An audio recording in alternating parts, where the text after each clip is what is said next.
Hello there, Sir from 17 once again. This is my Yakuza 5 extra hard difficulty video walkthrough. This is part 2, chapter 1, Ends of the Earth. We are once again controlling Saejima and we are once again in prison. This sequence plays out very similarly to the one in the last game, where you're going to be talking to people, and whenever the camera does a unique turn and rotate, it means you've found the right guy. And what will happen is, each time the camera does this, it'll then populate another person to talk to, where it'll do this camera action. And all you're doing here is talking to the guy who wasn't able to be talked to before. And that's what we're looking for. So far we haven't found it. That wasn't it either.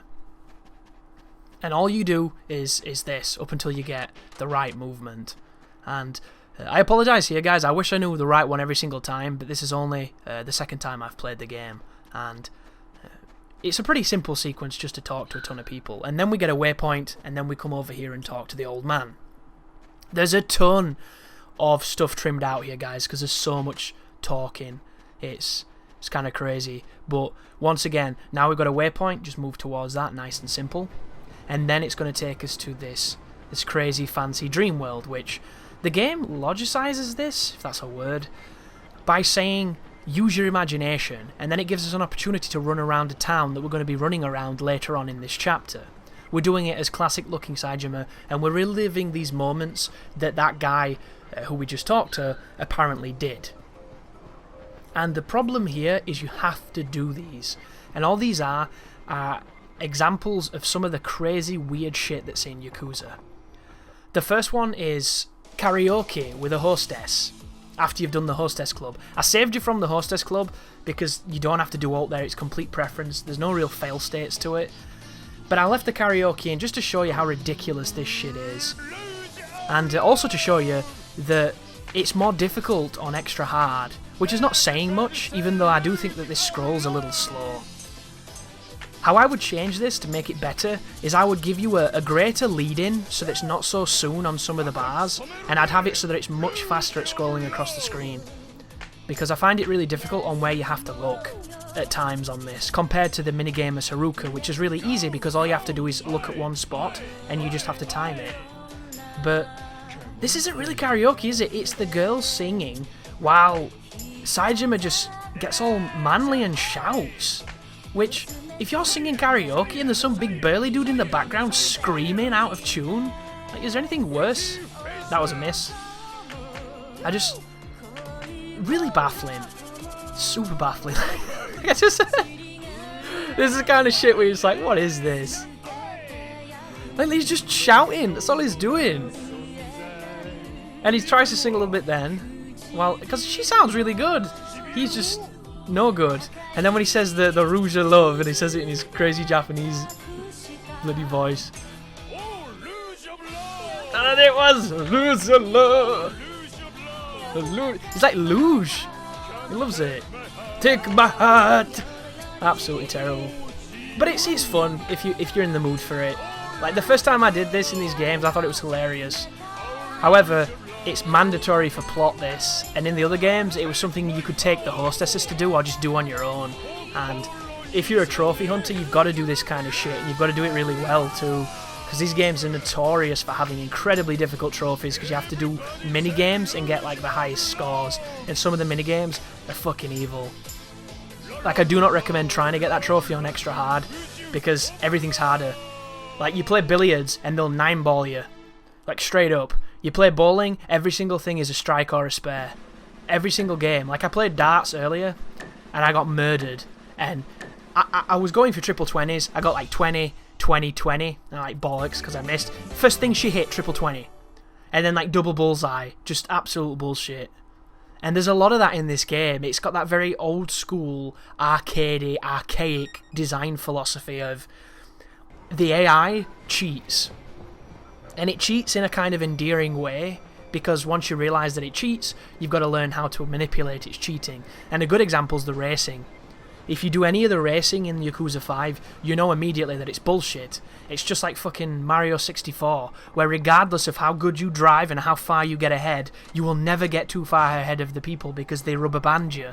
And I hate that mechanic, but it's rampant in this game. And all of it does it. Like, every single minigame does it, everything does it. You'll notice it a little bit with bosses too. When you get a boss down to... Look at the frame rate here as well. It's like fucking slow motion. Oh, I hate playing as Saejima for that reason. It makes the game feel awful. And it's not just Saejima, it happens a lot, but every so often you'll go into a fight and the fight will feel really fast because it's probably at 60 or whatever the native frame rate is on this game. I think it might be 60 this one, I'm not sure though. If it's 30, it's a good 30, because it means that you don't notice it that much. But when you do, Jesus Christ, does it suck. Like, there's nothing worse. In the chases as well. The chases, certain combat sequences, the frame rate just goes in the toilet. But I'm really looking forward to Yakuza 0, because apparently that one is definitely 60, and it's on the PlayStation 4, so I'm hoping that it's going to be really nice as far as performance. My biggest fear with it is that it's on both PlayStation 3 and PlayStation 4, so the potential of that game was hampered by the fact that it was on last gen as well. But Yakuza 6 looks really nice, and I'm really excited to see what they do with that. Then again, it's not going to be out for forever, and the English ones, the localization in these games is fucking terrible. I don't understand it either. They sell really well in Japan, but I don't know how well they sell over here, and my only thought must mean that they don't sell very well over here, even though everybody I know who knows about Yakuza likes it. You know, it seems like one of those games that just wins people over, because it is so very different in just a sea of mediocrity and annualized sequel bullshit. And this is an annualized sequel, don't get me wrong, but it never jeopardizes what it is. You know, it always sticks to its guns, and what it does very eclectically, and I like that. And this is a great example of exactly that, because the Saejima chapter and then the Haruka chapter after that are two massive, crazy tangents of not necessarily the usual Yakuza fare. So we do this prison sequence, which is very similar to the one that we did in the last game, but then afterwards there's this whole side area where you can go hunting on a mountain, and it's actually pretty interesting. It's kind of crappy because it doesn't control that well, but once you do more of it, you get better at it, and your character gets better at doing it. It actually becomes a little more fun, and you can do a lot of interesting stuff. There's a ton of side quests there if you want to do it. The good news is you can completely skip it, but if you choose not to, you spend a large majority of time not fighting and not doing standard Yakuza things, which is really different. And then immediately after that, you do a little bit more Yakuza stuff, and then you get to the next chapter where you're you're being an idol, which is just balls to the walls different from anything else, and it's a great change of pace if that's what you're looking for. It's one of those sequences in a game which I think if I'd have been in a different mindset, I would have really enjoyed it, but I wasn't. So as much as I appreciated that it was different and it's fun and it's diverse, I wish you could skip it. I wish there was a start button where you could say skip to Akiyama, because I don't like it at all. I don't like any of it. And I'm not ignorant enough to think that it doesn't serve the game, because I think it really does. It also opens it up a little bit more to a female market, because it's something that's, you know, it gives you an example of just a massive part of, you know, the female culture in Japan, which is this idol stuff, which is absolutely baffling. But additionally, it's also very focal to the plot, so if you're not paying attention during the Haruka moment, you don't have any of the built-up investment to understand what all the big payoffs are at the end. So, it's one of the most important parts of the game. It's just so fucking dull if you want to fight, and that's what I like doing in these games. But on this sequence, if you hold the bumpers, I think it's L1, it'll make you walk slowly. There's a transition there because I didn't remember and I ran too close to those guys and they caught me, and then the checkpoint put me back where you saw, so that's why it looked jarring. But walk up to those two people, do the quick time event. It's very, very simple, and then walk all the way back to the guy on the bench, and then it's going to put us forward to the next mission, which I believe is running away from some guards. But we're going to have to talk to some people, so once again, if you've got a waypoint, follow it. If you don't, talk to the people who didn't have speech bubbles. That's kind of the rule of thumb here.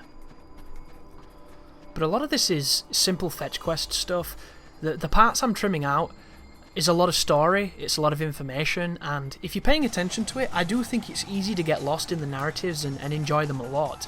I, on my first playthrough, really enjoyed the Saejima moment because I got into the story and I got into the gameplay, and I thought it was well balanced. I think most of the sections are like that. You'll swap to a character, you'll kind of be like, oh, I don't really want to play as this guy, I want to play as the other guy or something.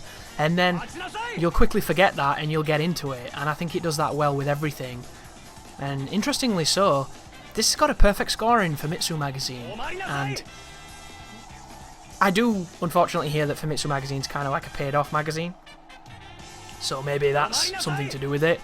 But out of all the games to get a perfect score, I think this is an absolutely baffling choice. I think that's really strange. And don't get me wrong, I think it's a great game and I think it's got a lot of charm, but a perfect score? They're seeing something that I'm not seeing, and that's coming from somebody who, really, really likes this game and really wants to do more of it. But, like, did they do the snowball minigame? That's awful. It controls like utter shit.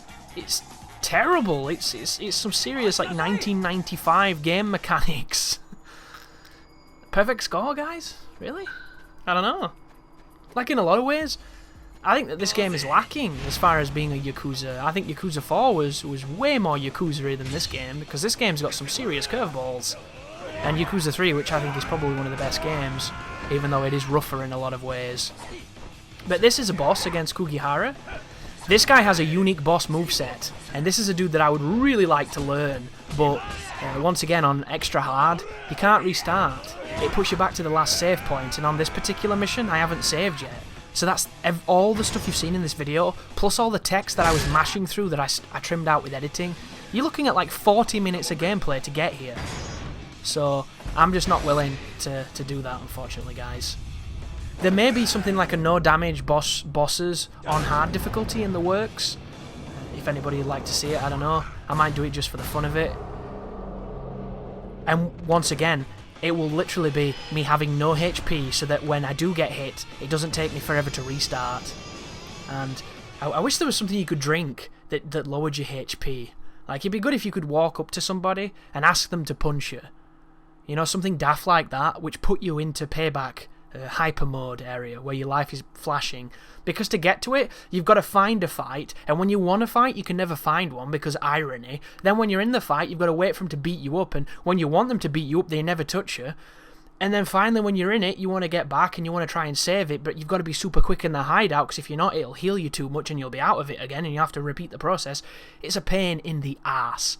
You know, it's not like Dark Souls where you just drop off one ledge and you're good. You know, it's awkward as fuck, but it helps, because if you're going for no damage, full life, not a chance. It takes you 20 minutes just to die to retry. It's horrible. But thank you for watching, guys, and you take care now.